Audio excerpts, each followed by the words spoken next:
Shabbat Shalom, boa tarde. Hoje nós estamos no dia 25 de dezembro do ano 2021, pelo calendário gregoriano. E pelo nosso calendário judaico, hoje nós estamos no dia 21 de Tevet do ano 5782. Hoje já estamos com 110 dias transcorridos do ano 5782. E nós temos aí então a nossa gota de sabedoria do nosso Rebbe Menachem Mendel, que fala conosco nessa tarde da seguinte forma. Então o Eterno diz assim, aliás, o nosso Rebbe Menachem Mendel, o tzadik da nossa geração, ele fala conosco da seguinte forma. O profeta Elias repreendeu o seu povo.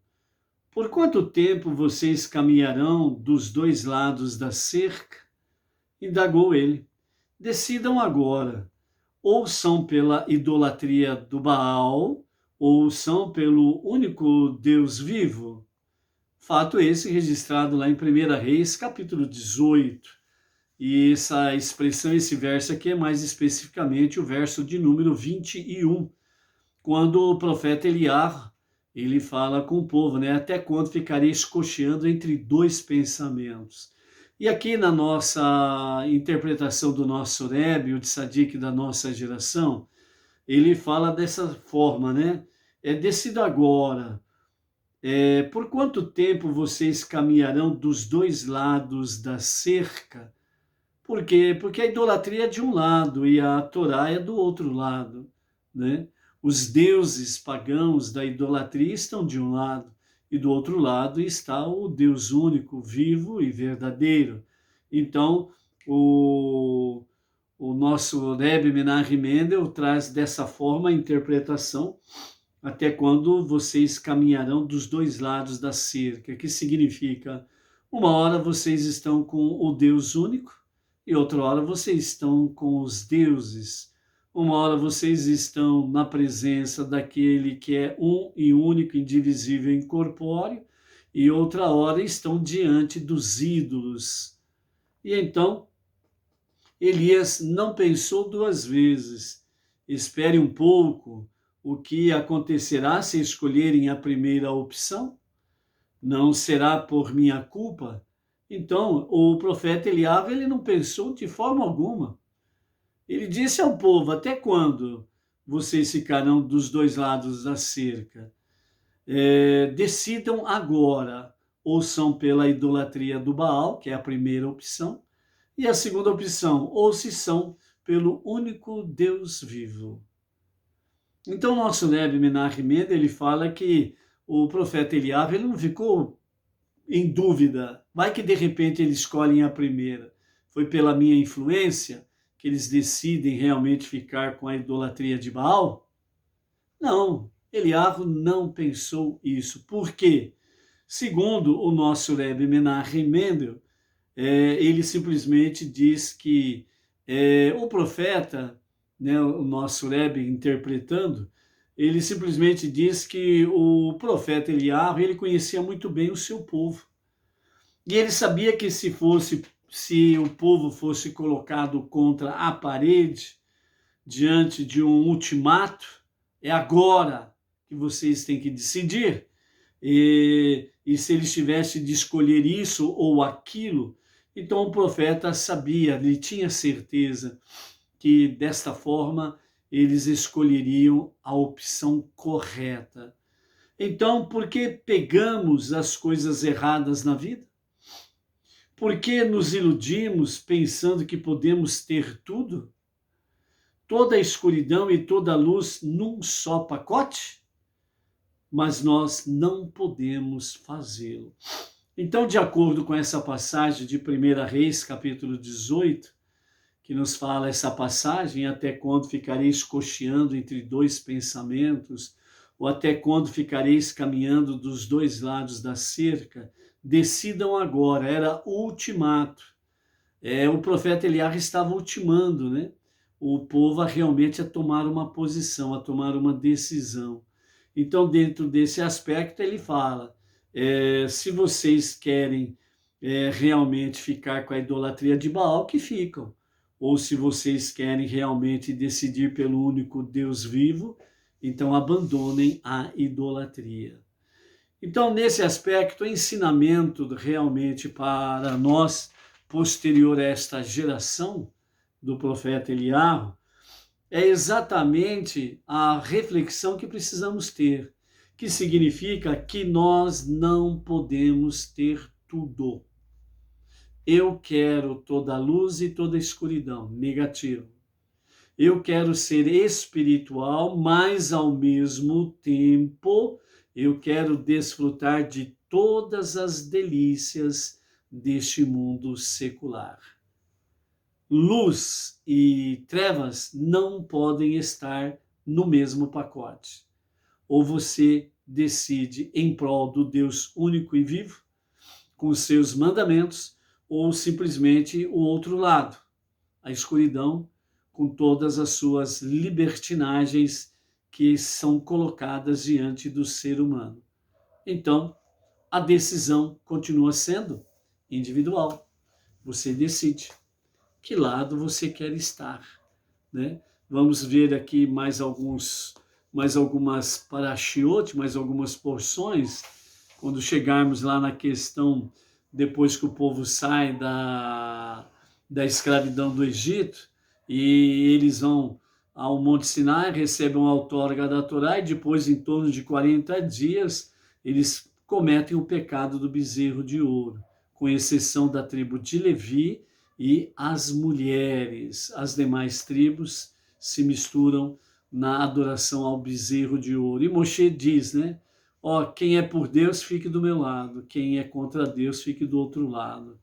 Então, aqueles que decidiram ir para o lado em que Moshe estava, a favor de Deus, ficaram seguros, porque os que ficaram do lado contrário, realmente a terra os engoliu, né? E morreram. Então, decida, vida ou morte. A decisão é tua. Você escolhe o seu futuro agora, neste presente. Por isso, o teu presente, ele é um eterno futuro. É você que decide. Ok? Baruch Hashem? Então, nós louvamos o Eterno, né, por estarmos aqui no 7º dia da semana, e, portanto, nós estamos na nossa 7ª leitura. Hoje é o dia de Shabat, então, portanto, nós estamos aí encerrando a nossa paraxá semanal, ok? Então, o nosso shalom aos amados, na tarde de hoje, né, fica para o Jandir Dias, de Campo Grande, Mato Grosso do Sul, o Clauber Fonseca, de Vitória, Espírito Santo, e o Vitor da Silva, também de Vitória, Espírito Santo, a mesma cidade lá da Marli Stael, e o seu marido Ananias, né, lá em Vitória, Espírito Santo. O Luiz Ribeiro, da Grande São Paulo, lá em Itaquera. O Adriano Arthur Show, que é lá de Paragominas, Paraná. O Joel Silva, de Canoas, Rio Grande do Sul. O Claudemir Messias, lá de Goiânia, Goiás. A Cida Fernandes, do Rio de Janeiro. A Janete Vargas, de Portão, Rio Grande do Sul. A Ariane, lá também do Rio Grande do Sul. A Solange da Silva, de Portão, Rio Grande do Sul. A Maria Isabel Gouveia Lucelle, interior de São Paulo. E o Vinícius Costa, né, de Ribeirão Preto, interior de São Paulo, ok? Então fica aqui o nosso shalom, em especial neste Shabat, ok? A nossa 7ª leitura, ela está no capítulo 5, e nós vamos ler do verso 1 e vamos até o capítulo 6 e verso 1, que é a nossa 7ª leitura mais mafitir, a leitura final da nossa paraxá semanal. Com os comentários de Rashi, então fica assim: Moisés encontra-se com o faraó.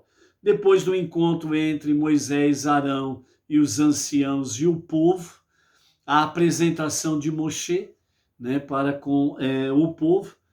Então, dessa forma aí, diz, né, e o povo acreditou, né, que é o capítulo 4 e o verso 31, que foi a encerramento da nossa aliada de ontem. Então, quando fala que, né, o povo acreditou, né, os nossos comentaristas falam que o povo saiu livres da terra do Egito, porque esse momento foi muito importante na decisão deles, né? Nesse momento eles decidiram não ficar do lado de Baal e os seus ídolos, né? Eles ficaram realmente ao lado, né, do Deus único vivo, único Redentor e único Salvador. Então, os nossos comentaristas falam que essa posição, essa decisão que eles tomaram neste momento, foi o fator decisivo para se concretizar a libertação do Egito. Então, vamos dar continuidade aí, que agora nós vamos para o primeiro encontro entre Moshe e o faraó, que diz assim, capítulo 5. Embora devesse ir com Moisés e Arão ao faraó, os anciãos tiveram medo de fazê-lo e, portanto, esquivaram-se um a um, de modo que, no fim, só Moshe e Arão depois foram ao faraó e disseram: assim falou Deus, o Deus de Israel, faz ir o meu povo para que celebrem uma festividade para mim no deserto. O faraó respondeu: quem é Deus para que eu escute a sua voz e faça Israel ir? Não reconheço Deus, nem farei Israel partir. Daqui a pouco nós vamos ver alguns comentários, né, de outros comentaristas desta passagem aqui, capítulo 5 e o verso 3, né, o verso 2, em que o faraó responde dessa forma: quem é Deus? E não reconheço Deus e nem farei Israel partir. Então, daqui a pouco nós vamos ver outros comentários aí dos nossos sábios que trazem uma luz maior sobre essa situação e, de acordo com a Torá oral, a Mishnah e o Talmud, vem nos expor de uma forma mais abrangente esse segundo versículo. O verso 3, eles disseram: o Deus dos hebreus apareceu a nós. Permite-nos, portanto, fazer uma viagem de 3 dias no deserto, a fim de oferecermos sacrifícios a Deus, nosso Deus, de modo que ele não nos fira com uma praga ou com a espada. O rei do Egito disse-lhes: Moisés e Arão, por que distraís o povo de seu trabalho diário? Não creio que Deus se tenha revelado a vós e vos ordenado que os leveis em viagem de férias. De qualquer maneira, eles não necessitam de férias. Não os oprimo com uma carga excessiva de trabalho, uma vez que eles mesmos aceitaram esse serviço de boa vontade e se acostumaram a ele. Não esqueçam estas palavras.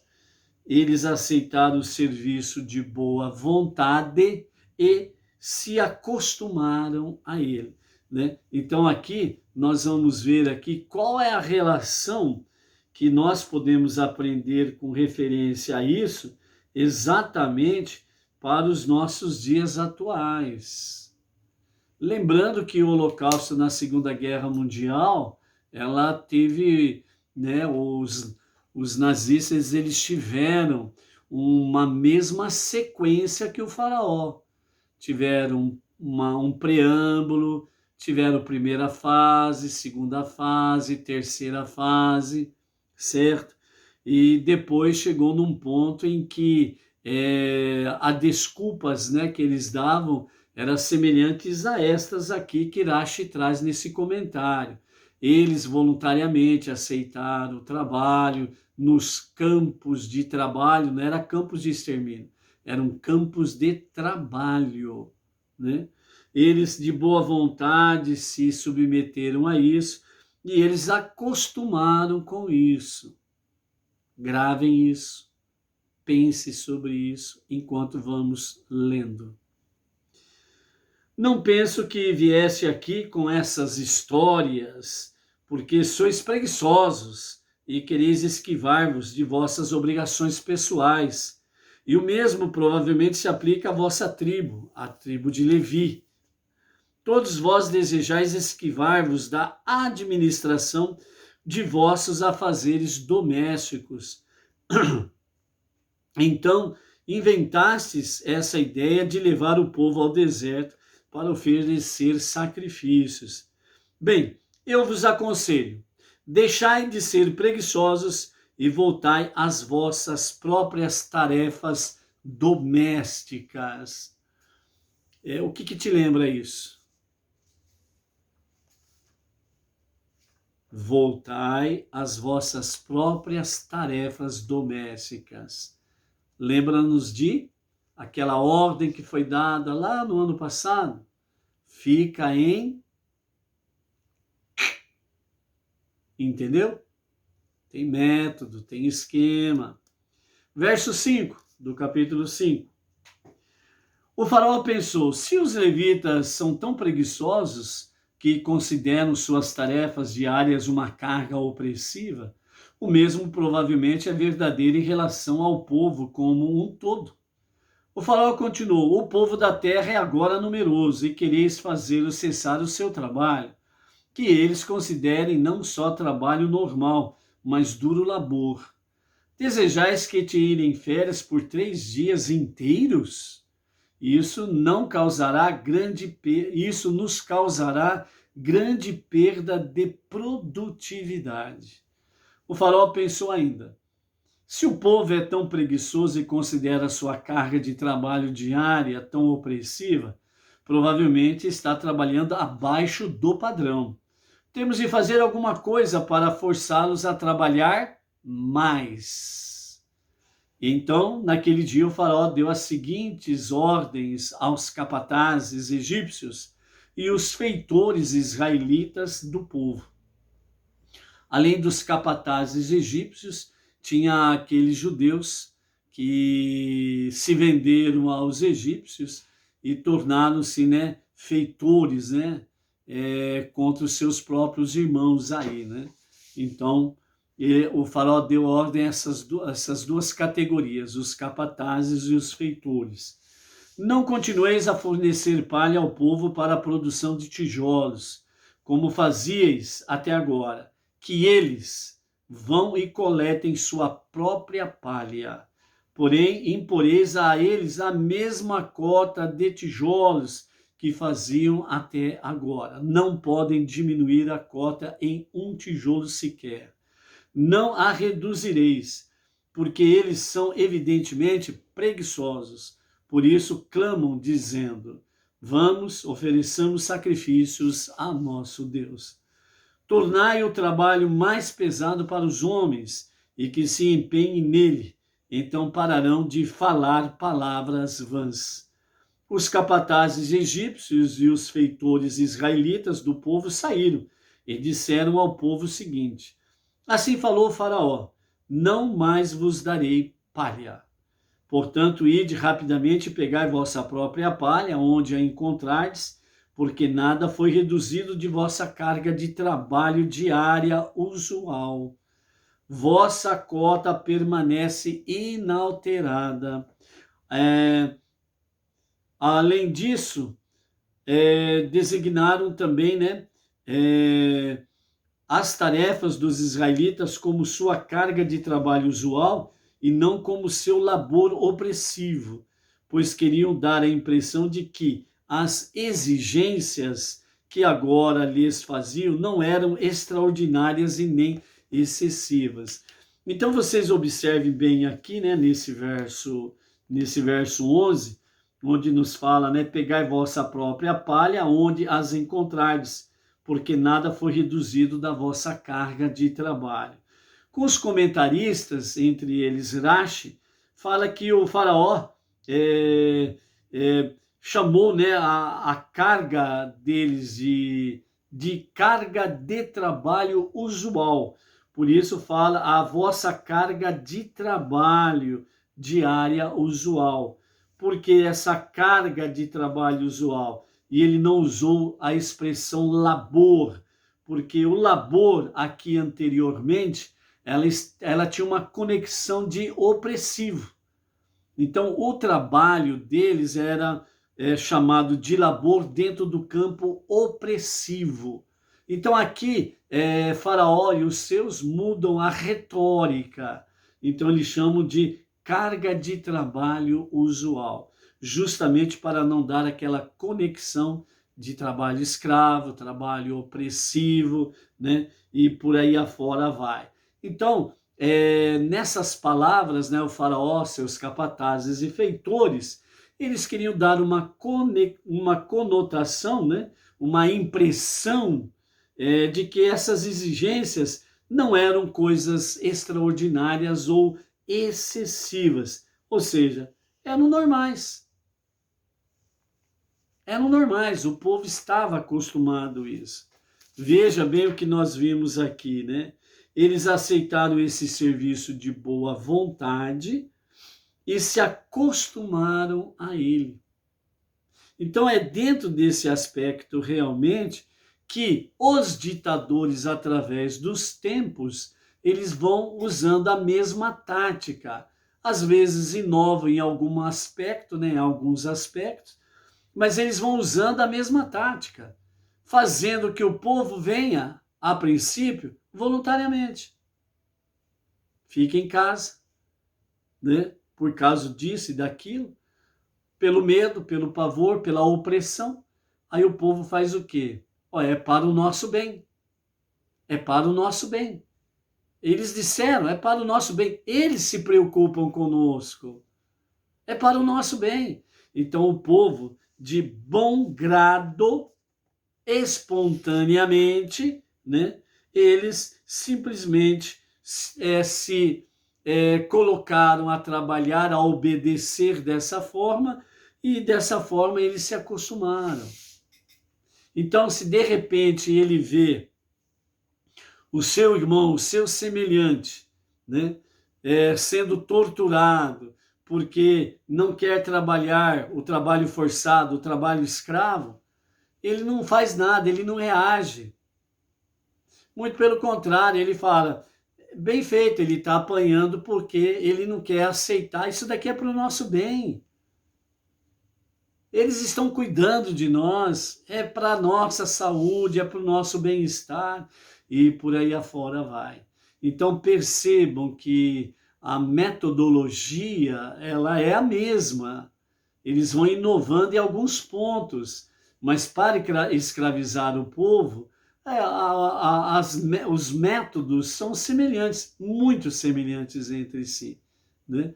E o povo vai se acostumando, e na hora do arroxo, né, reclama daqui, reclama dali, mas obedece, se submete e faz. Por quê? Porque espontaneamente se entregaram aos opressores, que vieram com palavras mansas, bonitinhas, e se acostumaram a isso. Então, se entregaram à vontade dos seus senhores. Verso 12. Então o povo se espalhou por toda a terra do Egito a fim de coletar restolho para a palha. Os capatazes egípcios os pressionavam, dizendo, completai vossa cota diária de trabalho exatamente como antes, quando a palha era fornecida.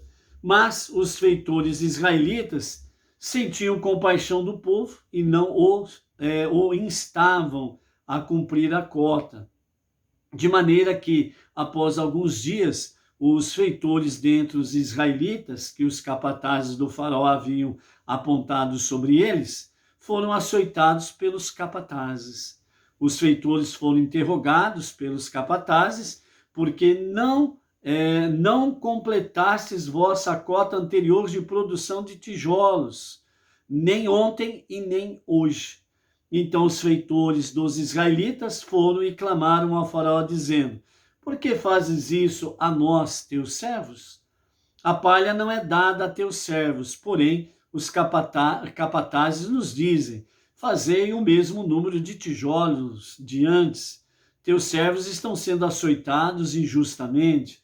Então, vê, essa política é um pecado para o teu povo. Por respeito ao faraó, os feitores incriminaram os capatazes e não o próprio faraó. Ele retorquiu, preguiçosos é o que sois, preguiçosos. Por isso dizeis, vamos ofereçamos sacrifícios a Deus. Agora ide trabalhai, não vos será dada a palha, mas entregareis vossa cota de tijolos. Os egípcios, então, começaram a impor a cota de tijolos dos judeus tão rigorosamente que, quando ela não era cumprida, eles encerravam seus filhos nas paredes, ou seja, os filhos dos judeus, os filhos israelitas, se eles não cumprissem a cota de trabalho, o que os egípcios faziam? Eles pegavam os filhos pequenos dos israelitas e eles simplesmente encerravam nas paredes, ou seja, eles eram concretizados vivos nas paredes. E assim eles morriam. Mas tudo não começou de bom grado? Tudo não começou de forma espontânea? Não se acostumaram a isso?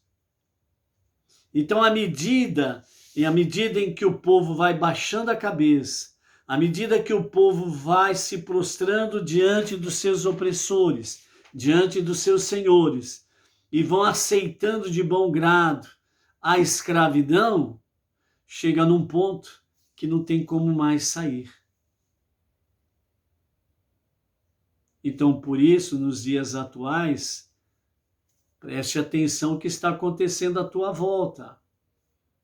Aos poucos, eles estão realmente emparedando você e a sua família, encerrando vocês dentro de casa.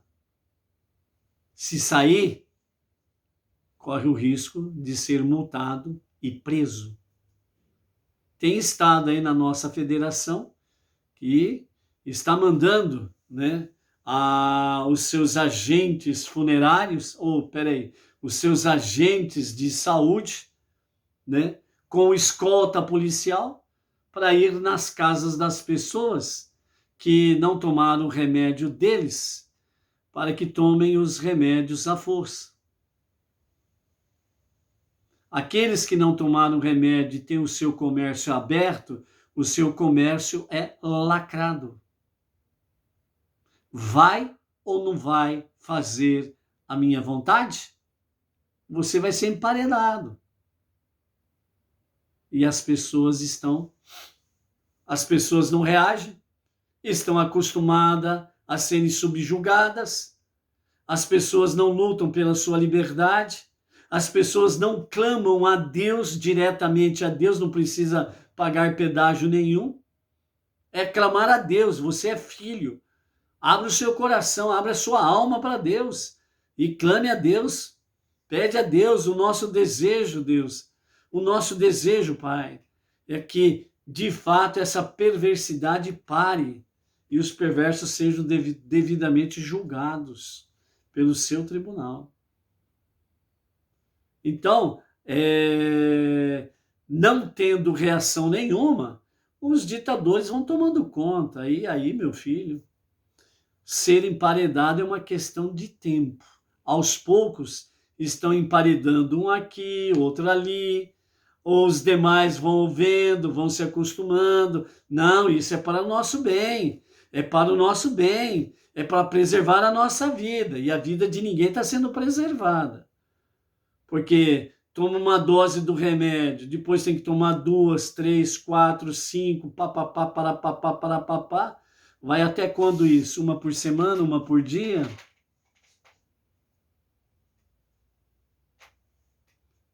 Inteligência foi feita para ser usada, para pensar.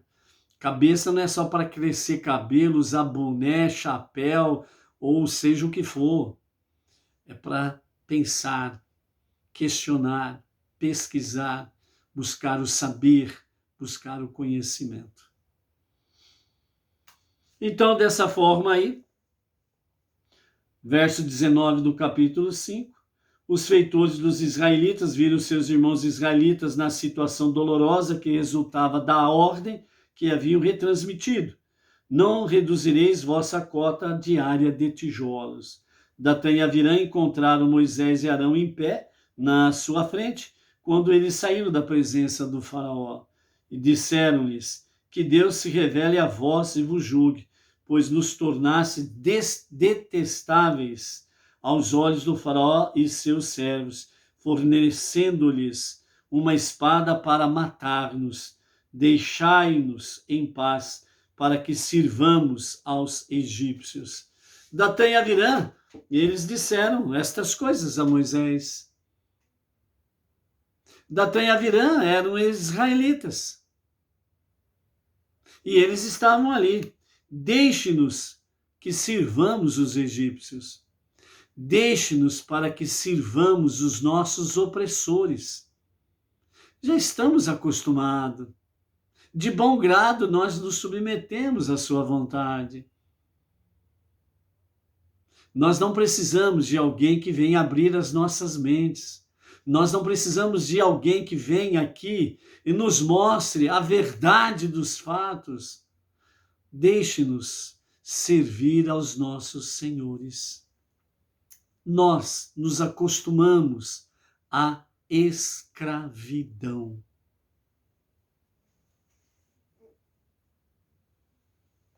É simples você saber se você já está se acostumando à escravidão. É só você se observar, né, exatamente em determinados lugares que não é preciso, não é necessário usar a fantasia da cara, e você usa. Você já está quase que totalmente domado. Você está quase já fazendo parte integral do gado, dominado, escravizado. Analise. Veja. Simplesmente assim. É simples. O teste não custa nada, não dói, certo? A não ser a consciência, né? A consciência, puxa vida, como que eu estava sendo tolo. Aí é diferente, doer a consciência é outra história. Mas fisicamente não dói. É um teste que você faz. Simplesmente assim. Você está em família, dentro de casa, você está usando a fantasia da cara? A coisa aí tá grave então, hein? Aí tá grave. Já tá num nível já muito grave. Você sai de casa dentro do seu carro, você sozinho, e você sozinho dentro do seu carro, você usa a fantasia da cara? Então a coisa tá séria, tá grave. Você precisa urgente de Deus. Faça o teste. Olhe-se no espelho. Então, dessa forma aí, nós encerramos, aliás, nós vamos agora para Mafitir, que é a leitura final, né? Moisés se queixa e Deus o repreende. Então, capítulo 5, verso 22 até o capítulo 6, verso 1. Moisés voltou a Deus e disse: ó Deus, por que maltrataste esse povo? A situação ficou tão crítica que os egípcios estão encerrando os filhos dos israelitas nas paredes das edificações, quando eles não cumprem sua cota diária de tijolos. E por que me enviaste? Pois desde que fui ao faraó para falar em teu nome, ele piorou as coisas para este povo. E ainda assim, tu não redimiste o teu povo. Deus disse a Moshe: questionas a minha justiça? As crianças que estão sendo emparedadas são apenas aquelas que viriam a tornar-se consumadamente perversas e se permanecessem vivas. Desse modo, estou purificando o povo de seus elementos imorais, livrando essas crianças de punição futura. Se desejardes testar-me, assim, permitirei que salves uma delas, e verás o que acontecerá. Então aqui, segundo a Mishnah, o Talmud, os nossos sábios comentam que as crianças que estavam sendo emparedadas, Deus como sabe o amanhã, ele sabia que aquelas crianças elas sairiam da presença divina, dos mandamentos, se tornariam pessoas tão perversas que elas teriam a sua condenação depois. Elas não teriam direito à vida eterna, ao Olam Rabá.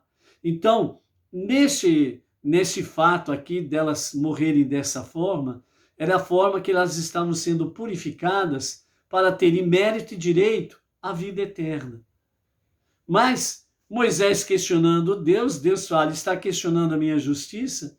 Então, se você quer realmente testar, então eu permitirei com que você realmente pegue uma dessas crianças, salve uma dessas crianças e leva consigo. E então Moshe fez exatamente isso, ele salvou um menino, chamou aquele menino de Mirá, que de fato mais tarde teve papel fundamental lá na frente no pecado do bezerro de ouro.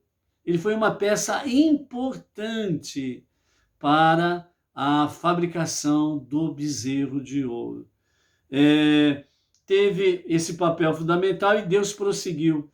Agora, porque questionaste a minha justiça, verás só o que farei ao faraó, que por causa da minha mão forte ele os fará ir. E, na verdade, ficará tão ansioso por vê-los partir, que os fará sair forçosamente da sua terra. Até mesmo que tenham se preparado adequadamente para a viagem e estejam prontos para ir. Mas eu não permitirei que tu vejas a vitória de Israel sobre os reis de Canaã. Deverias ter aprendido de Avraham, embora eu lhe tenha prometido que ele seria o pai de uma nação por intermédio de Itsarak, quando mandei sacrificar Itsarak. Ele não me questionou, apesar de que minha ordem parecia contradizer a minha promessa. Aqui nós encerramos a nossa Parashá Shemot e a nossa sétima leitura, mais Mafitira, a leitura final. Então, nós temos aqui, nessa conversação toda, né, dos nossos sábios, e quero trazer mais alguma coisa aqui, selando, né, ou confirmando, somando, junto com esses comentários de Irache que nós acabamos de falar aqui. Então, vejam bem,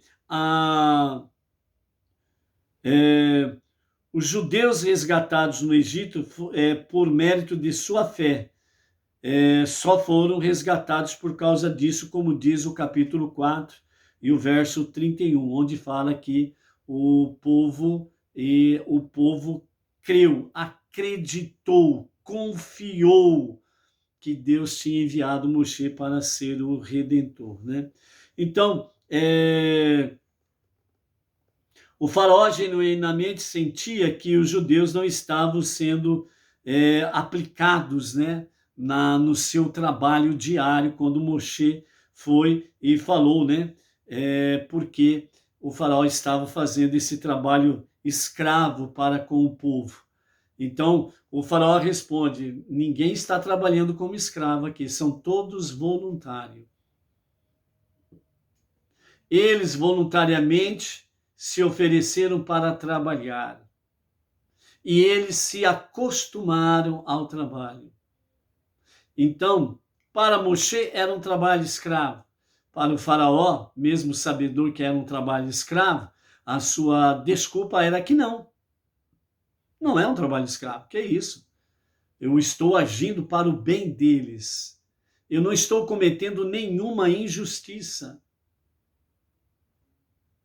Mas estão lá os capatazes. Estão lá os feitores. Na mão deles tem o chicote. Prisões foram separadas para aqueles que não cumpriam metas, para aqueles que não resistiam ao trabalho, então eram chamados de fracos e eram levados para os calabouços, quando não mortos. Então o faraó falou, não, vocês estão enganados, que isso? Aqui todo mundo é livre. Eles querem ficar em casa? Não, eles estão aqui fazendo um trabalho voluntariamente. Vocês que não trabalham, porque a tribo de Levi não trabalhava, né? Não era aplicado ao trabalho escravo, né? Porque era uma tribo de sacerdotes. E então, assim como os sacerdotes do faraó não tinham um trabalho escravo, era só dedicar-se, né, às suas divindades. Então, se ele tomasse dos sacerdotes israelitas para o trabalho forçado, né, ou escravo, então os sacerdotes do faraó estariam em sérios perigos, porque eles poderiam também ser usados dessa forma. Assim como as crianças egípcias também foram usadas para que o Redentor fosse morto. Então o faraó não quis nem conversa. Pode ser que seja um egípcio. Então vamos matar as crianças egípcias também, né? Elas não podem crescer, elas não podem se multiplicar. Então vamos matar as crianças. Alguma coisa sua familiar com os dias atuais? Querendo mexer com as nossas crianças? Começaram com a questão dos adultos. Ó, a salvação para vocês é esse bezerro de ouro. E as pessoas se entregaram ao bezerro de ouro. Os que dizem que não acreditam em Deus se entregaram. Os que dizem que acreditam em Deus também se entregaram ao bezerro de ouro e se prostraram a ele. Por que assim falamos? Porque quando este sistema chegou com seus perversos, as suas lideranças, e disseram aos povos, disseram às nações: aqui está a vossa salvação. Todo mundo caiu aos pés do ídolo. Todos caíram aos pés do ídolo, do bezerro de ouro. Então, nesse aspecto aí, está exatamente o quê? Como diz o faraó, voluntariamente. Ninguém está sendo obrigado a nada. Eles voluntariamente estão. Então, já que os adultos foram dominados facilmente, agora é a hora de mexer com as crianças. As crianças não têm vontade própria, as crianças são mais facilmente dominadas porque não têm força para resistir. E os adultos? Os adultos já era. E os pais dessas crianças? Também já era.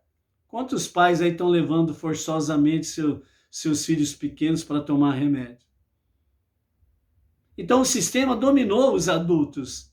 E os adultos, como gado, que estão muito bem doutrinados, adestrados, submissos, agora é hora de mexer com as crianças. Por quê? Porque as crianças não podem crescer, as crianças não podem se multiplicar. Então não podem crescer e ter mais filhos. Então vamos dar um break nessa história aí. Entendeu? E estão querendo emparedar as nossas crianças no paredão realmente do remédio.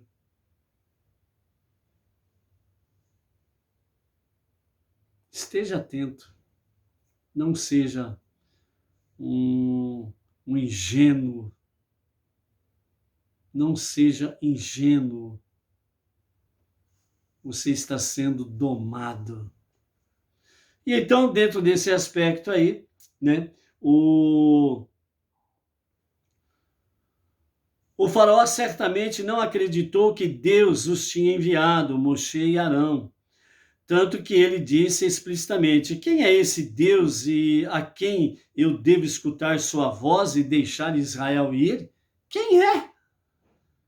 O faraó viu adiante dele dois homens crescidos, maduros, e ele desejou saber: por que eles vieram aqui?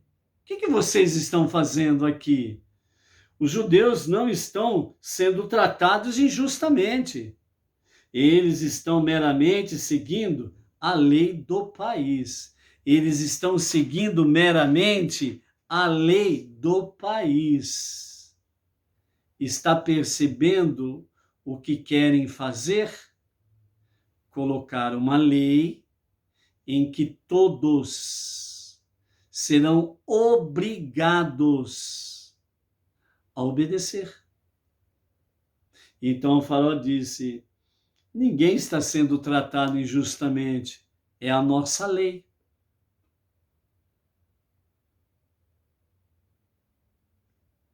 Desenhando assim, está dando para entender?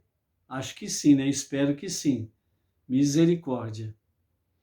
Então, estão meramente seguindo a lei do país, eles estão simplesmente obedecendo a lei do país. Então ele chegou à conclusão, o faraó chegou à conclusão que Moshe e Arão devem ter procurado uma desculpa para evitar suas responsabilidades domésticas, já que eles não tinham trabalho externo, então eles tinham obrigações domésticas. Então, como eles são preguiçosos, eles ficaram arrumando conversa. Então, quer dizer, eles foram passear lá no palácio do faraó, foram dar uma voltinha lá. Aí resolveram lá, deram uma voltinha, foram passear lá e chegou para falar, ó, fala, ó, beleza aí, tudo bem? Ó, o negócio é o seguinte, pô, o nosso povo lá tá sendo escravizado, estão sendo torturados. Eu, maneira aí, pô, que negócio é esse? Então ela falou, mas peraí, o que vocês estão fazendo aqui? Vocês não têm obrigações domésticas, não? Ninguém está sendo injustiçado, todos estão obedecendo à lei. E vocês, como são preguiçosos e não estão trabalhando, vocês têm obrigações domésticas. Então, qual que foi a ordem para o rei, do faraó para eles? Se vocês estivessem ocupados fazendo o que deviam em casa, não estariam aqui desperdiçando o meu tempo. Fica em casa. Fique em casa. Entendendo? Está compreendendo? Porém, o problema com essa resposta é que Moshe e Arão tinham somente famílias pequenas. Presumivelmente, Faraó sabia disto, ele tinha informações detalhadas, uma vez que ele era um ditador muito bem informado. Ou seja, os ditadores são muito bem informados. Então Rashi concluiu que o faraó estava falando com eles sobre a tribo de Levi inteira. O faraó estava dizendo: se vocês levitas estivessem ocupados com o trabalho que precisam fazer em suas casas, vocês não estariam propondo estes planos de ir ao deserto para fazer sacrifícios. Este incidente inteiro pôs na mente do faraó a ideia de que os judeus fossem preguiçosos, levando-o a inventar modos de aumentar a carga de trabalho deles. Então, o que resultou desse diálogo? O faraó começou a planejar, realmente modelos que exigissem mais carga horária de trabalho forçados dos judeus. Então, essa retórica, esse planejamento, etc. e tal, assim os ditadores o fazem. Assim eles fizeram Faraó como ditador que era da época, assim ele o fez nos seus dias. Assim, outros ditadores através das gerações posteriores também o foram fazendo. O caso mais recente que nós temos aí é o período da Segunda Guerra Mundial, chamado Holocausto.